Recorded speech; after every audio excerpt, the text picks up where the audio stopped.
Welcome to On Track. I'm Aisha Jaffer. Today we're talking about music education for kids, what it looks like, why it matters, and how to create space for all kinds of learners to find their voice. To help us explore that, we're joined by Kiana Dell, a vocalist, songwriter, and educator. She's LPM's engagement manager for music education and a host on WUOL Classical Louisville. She also co-hosts The Music Box, an interactive music education podcast for kids. Kiana performs with her band Kiana and the Sun Kings and teaches voice and songwriting. Kiana, welcome to On Track. Thank you so much for having me. So I want to start with your story. How did you find music, or how did it find you? It found me. Music has always been a really big part of my life. I started singing in church. I was begging my mom to let me jump up on stage and sing in the mic. And she started me in lessons at the age of 7, and it's been history ever since. So oh my goodness. I was in piano lessons by 7, formal vocal lessons by 12, and I was always trying to look for performance opportunities. I was in musical theater and all of these things just so I could stay involved in music at all the time. So the second you kind of interacted with music, it was part of you, really? Yes. Yeah, it felt inherent. It wasn't something I had to try out. I wasn't one of those kids that tried a sport and then tried this hobby. It was music, full stop. That's beautiful. So it sounds like it became a structure of your life pretty early on. Yes. And then along your journey in music, was there a mentor or a moment or even both that were pivotal for you? Yes. My music mentors have been the reason why I am the musician I am today. At first, it was my first piano teacher. Her name was Sarah Zell Robbins. Loved her. And she was just so understanding and nurturing and fostered this environment for music learning that didn't feel competitive and it didn't feel difficult. It felt like I had the space to mess up and to discover things. So that was early in my life. Then when I joined concert band, it was Scott Bronner at Carroll County High School. Shout out to him. He was my refuge. I would sometimes skip class to just go sit in the band room and work on music or talk to him about different things that we were about to do with the band. And finally, even still to this day, my college mentor, Dave Clark, a legendary local saxophonist, taught me everything there is to know about how to hold my own in the jazz world. I still to this day will call him with various questions about life and jazz and philosophy. Mentors have been a huge part of my musical upbringing. And is it because they create this like you said, non-competitive space, safe space, but also it sounds like it's beyond music. It's personal expression too. Yes. Music has always been a way that I have tried to understand the world and myself. And when you have people that have been through those experiences helping you decode those things in a way, again, that fosters this environment that is safe to discover, safe to stumble, that really helps change your perspective on the medium. In this case, music. And then, so having those mentors, having music be a part of yourself, what drew you to want to teach music to kids specifically? It's really funny. When I was coming up, it almost was like a quote unquote failure if you were a musician who started to teach. It was like your performance career didn't take off, so you had to teach. But it's quite the opposite. When you actually get down to the nitty gritty of it, the way that you can continue to become a better musician and be steeped in music every day is to teach. And what better way to give back to your music community than to help the next generation of musicians go through those same experiences or even better experiences than you did. So teaching wasn't something that I naturally came by, but when I graduated from Bellarmine University, I told myself I would not take a job that didn't have anything to do with my career. So I started teaching private lessons. Amongst that, I met someone who gave me a job as as a music educator, as an educator at the Speed Art Museum. And that was my first foray into classroom teaching. And once I got in the classroom, it opened up my eyes. I was so happy every time I left the classroom. The connections I was making with the students, watching them connect with the art and relate it to their own experiences was so beautiful to me. And I just couldn't stay away. It was like my safe space. So a discovery within discovery, really. Yes. I love that too. And I think that's true from my experience as well. It's just how, looking at teaching as a failure. No, you have to be a master. Exactly. It has made me such a better vocalist teaching other people how to sing. I have to mind my P's and Q's. I love that. So when you are teaching kids music, what's the most important thing you try to build first? I try to build first a space for them to feel like it's okay to sound bad. It's okay to mess up. It's okay if it's not perfect here. Often, especially in academic spaces with music, I think you're expected to just know. You don't sound bad, you're polished, you're ready to go. But in learning and in practice, it is very rarely ever like that. Sometimes you have to honk something out before you can fully sing it. So first, just getting to know the student and getting to know how they like to practice and what makes them feel safe, and creating an individual plan for them. And then I start with technique, the same classical technique that I learned. So we start singing solfege. I start doing some ear training with them, teaching them basic triads and things so they can recognize that when they're hearing it within the music. And after they get a grasp on that, we start to apply that to the music they want to sing. It could be anything from Italian arias to Beyonce. It just depends on what their goals are. I love that. I love that so much. And actually, this is just more of a curious question. I am super curious about genres when it comes to music. Did you find some music genres connect more easily with kids, or certain styles open the door for them in a different way? Or is it just kind of, various? It's various, but it's exposure. I remember for myself when I was coming up, I wanted to sing the music that my parents listened to and the music that I was really into. And my teacher she was classically trained. She was a classical teacher. So she had me singing all of these Italian arias. And I was so irritated as a kid. And I have sometimes seen that in my students. If they don't see themselves reflected in the material, often they're not connecting with it. But I've also met students that, because their parents are super into Bach, they're super into Bach. And they find it really exciting and really cool. So it depends on their personal discovery and what they're seeing themselves in and what excites them. But I mean, yeah, it's an exposure thing. For you, I'm curious for you, what was your discovery in genres? What was the reflection for you? Ooh, that is a great question. For me, it was early Motown, R&B, and soul music. My mom listened to a lot of Etta James, a lot of Prince, a lot of Stevie Wonder. To this day, I still sing those things. My dad had a really vast genre array of things that he listened to. So he had me listening to and learning country music, blues, rock, all of these different things. So I had a pretty wide range of music, but it all fell into the pop genre, I would say.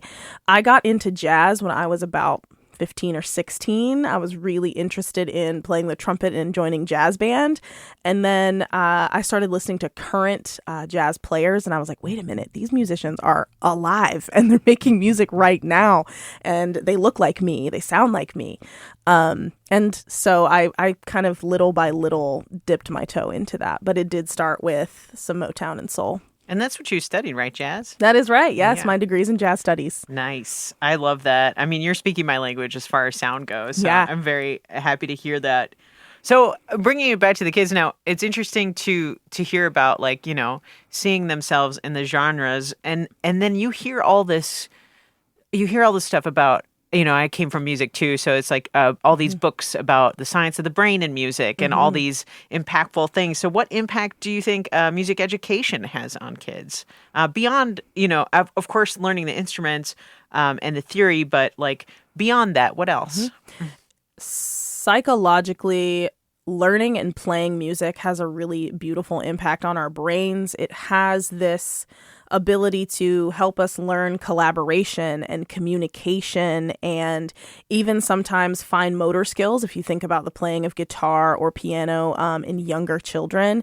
And I have seen the way that it fosters community building between kids. To see a group of middle schoolers form a band has been one of the most beautiful things I have ever been able to be a part of.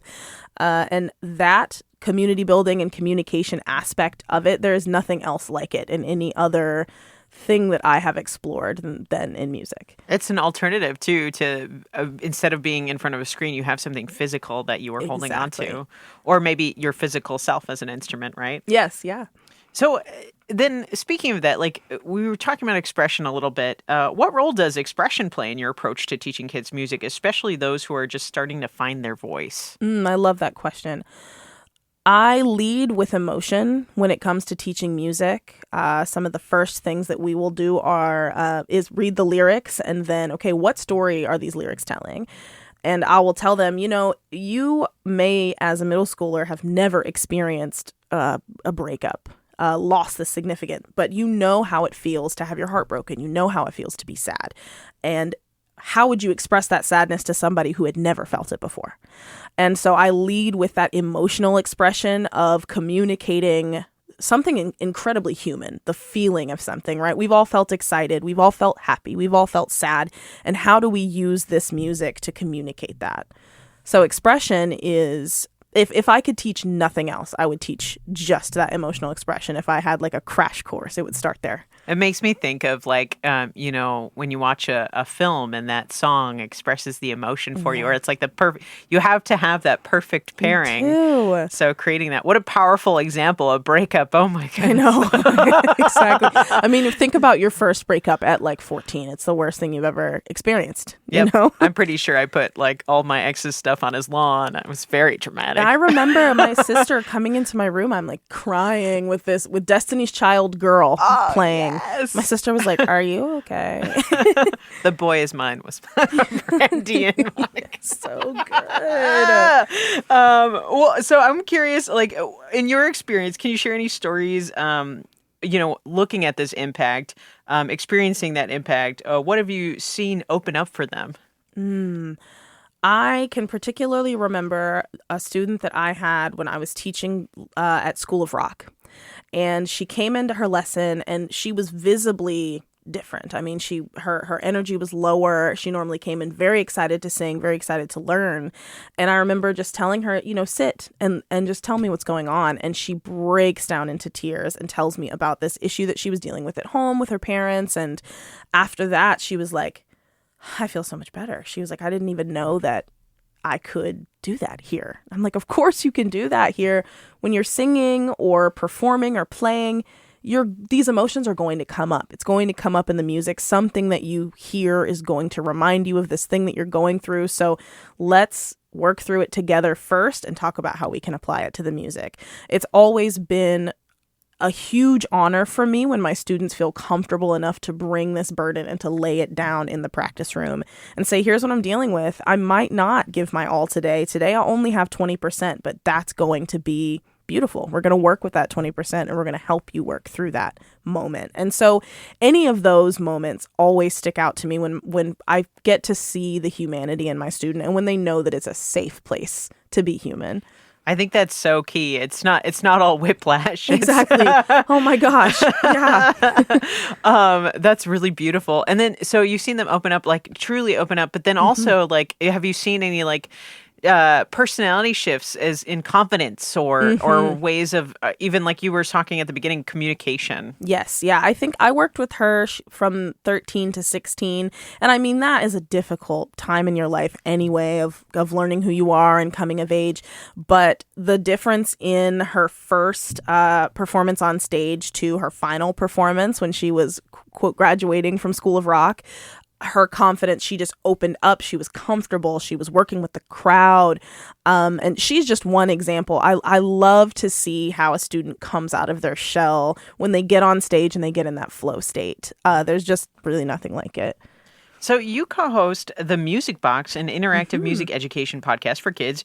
Can you tell us a little bit about what the show is and what role you hope it plays in the community? Yes. Originally, it was a music education podcast that centered around music theory. So basic notes on rhythm and melody and things like that for K through 5. When Fiona Polinsky and I took over in season 6, we wanted to be really particular about making episodes that could apply for music students from 0 to 100. So each episode has its own spin. There is an episode on drum machines. There are still those episodes, those fundamental episodes on rhythm and melody. And we have a new series called Behind the Music where we talk about different career fields in music. Because one thing that I wasn't exposed to when I was young is how many different things you can do in the field of music. I would have never guessed I'd be in radio if you had asked me when I was an 8th grader. But my music career led me here. So I hope that the role it plays is just to open the minds of people who may not know just how vast music is and all of the things that you can do within music.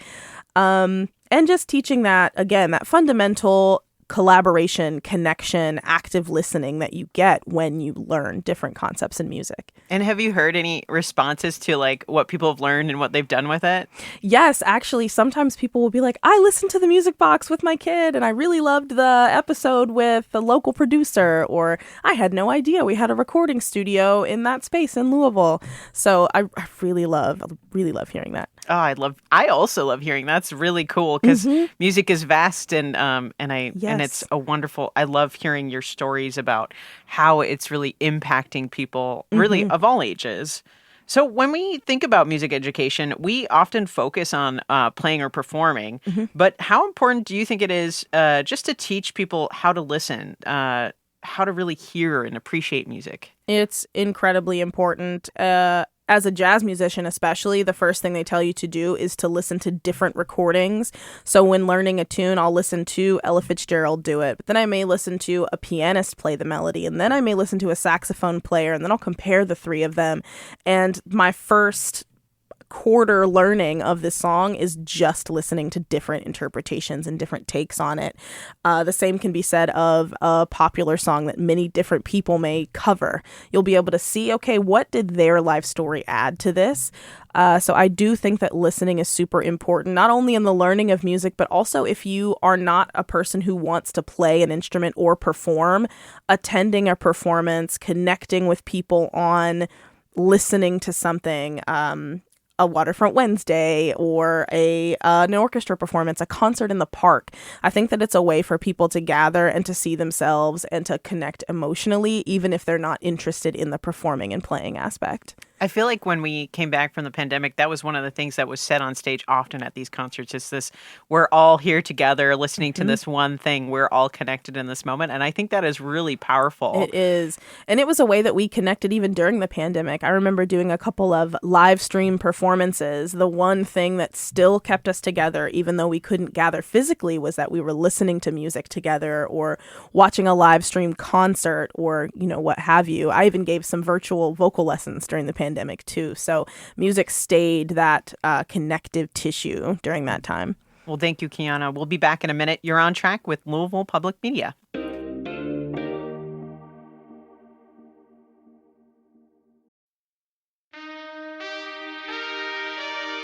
Welcome back to On Track. I'm Aisha Jaffer, and today we're talking with Kiana Dell, LPM's engagement manager for music education, about music education for kids and why it matters. So, Kiana, for kids who don't have access to private lessons or instruments at home, what are some ways they can still get involved in learning music? Yes, there are so many great resources on YouTube, even if you don't have a computer at home, your local public library. There are a lot of, that's why I really love this position here at Louisville Public Media, things like Waterfront Wednesday and Waterfront Kids Day and the way that we can do instrument petting zoos and things. So just getting involved locally in anything like LPM or the Louisville Folk School or things like that, making sure that you can gather together and play music. And there are just so many free resources if you do have access to the online, the vast thing that is the World Wide Web, Yes. Especially YouTube. Sometimes I recommend online vocal warm-ups to my students who can't play and sing together. And yeah, I really think that there are so many free resources, and it is a goal of mine to continue creating those things with stuff like the music box in my work here. Is there any specific ones that creators or things like that you recommend? Off the top of my head, but I do know that there is a specific channel called Jacob's Vocal School on YouTube that has free warm-ups, and that's one that I often refer to even for my own warm-ups before a gig. And then you mentioned an instrument petting zoo. What is that? I have been to one with the Louisville Folk School. We have done one, and I know that the orchestra does them often. They'll bring different instruments, wind instruments and string instruments, and just let kids and families come up and literally like pick them up, pluck on them, blow into them, and just experiment and see what instrument they would like to play. I've heard great stories about instruments people never knew, and then they were like love at first sight, which I think that's such a cool idea. Yes. I've never heard of a petting zoo of instruments, but I love that so much. So are there tools or resources you recommend for families or teachers who want to bring more music into kids' lives? And what would you say is like a good place to start? I love that question. I mean, I have to do a shameless self-plug and say that the Music Box is a great place to start, and very intentionally so. We are choosing things even outside of the classical genre where they could relate to music just on the radio. I think podcasts are a great resource. They're free, they are accessible, and it's a different world of things that you can learn musically. And I think that if you do have the resources of a keyboard, or even I think you can download like free keyboard apps if you have access to a tablet, any kind of physical play of an instrument is going to be immensely helpful for kids. My 7-year-old niece is an anecdotal example. Anytime I can get a keyboard to her, she like just wants to pluck on it and play it and listen and experiment with different things. So any hands-on music experiences that you can get to are pivotal for kids, especially in that young age. I love that. I love podcasts too. It's sort of like, it's not a new medium, but it is a new medium that I've never thought about really for music education or general education, really. Mm-hmm. And I didn't realize how many podcasts there are too. In research for the Music Box, there are kids science podcasts that are super hands-on and all kinds of really cool things. Are there local programs too, or organizations here in Louisville that help make music more accessible for kids and families? I know you mentioned School of Rock. Yes. Yes, I do know that School of Rock, there is a financial barrier there, but I believe Louisville Leopards does a free program. Amped is huge. All of their programs are free for the community. I love to work with Amped, and I love everything that they're doing musically. Everything from music production to private lessons that are free for the community. River City Drum Corps, I know that they also have a program. So Louisville is chock full of a lot of really beautiful resources for kids and families to learn about music without the barrier of, financial or access to instruments. They'll provide them for you. How is like your experience in the music world shaped your approach to access and inclusion when working with kids? Yeah. My experiences, I was financially privileged growing up. My parents both worked 12-hour jobs. They were really supportive in providing things for my sister and I. And because I saw that made such a difference for my peers that couldn't afford those things, I wanted to make sure that in the things that I was creating, there were as little barriers to access this music education as possible. So we have a stock of like 10 ukuleles that I'll take to schools with me so that we could do a ukulele class. Our Instrumental Partners program, where we refurbish instruments and donate them to schools or individuals in need. One of my favorite success stories from that is a student that had immigrated to the United States. She couldn't bring her violin, and we were able to provide her with a violin so she could still play while she was here. Things that just create this space for you to be able to play no matter where you're coming from. So it's very important to me that we have safe spaces, physical space for people to gather and play, and also instruments, because that I think is the biggest barrier, is the financial cost of playing and learning an instrument. Yeah, and I've heard multiple stories of how people got around it, but it's awesome to hear about like your story, and the local resources are abundant here. That's really cool to hear. Yes.